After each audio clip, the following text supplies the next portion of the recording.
Galal at parusa. Nung misan ing tao, uling tula na ing kayang gagawan niya yung gagawana.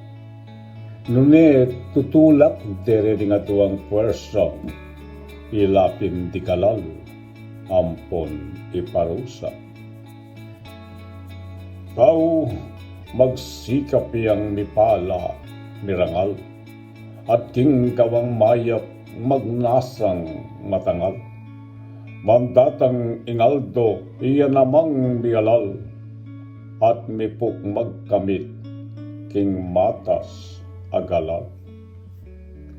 Tao manginlagyat lesyang anggang pinit king nanumang page makapanasaki, uling enaburing iyang kayang akamit itang kaplas naning parusang masakit. O yan niyang tao, kanya migpakutot king pwersa ng taglening kalalatakot. Ing ligaya panwa imput neng matutus at katukutane ing tusa impyernos. Ako ingadwan ko king malamay pa, busta ng kawan kunong nanong matampa.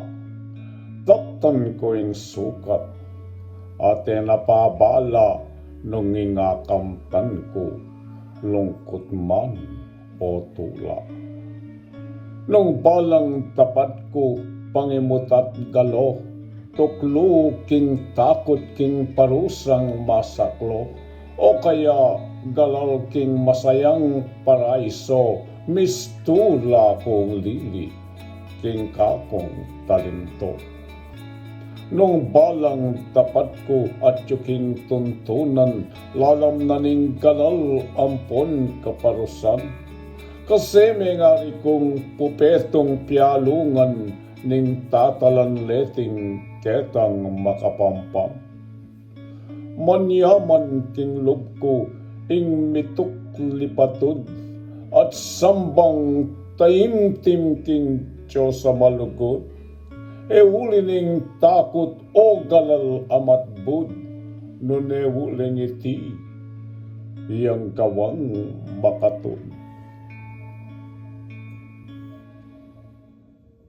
Salamat po.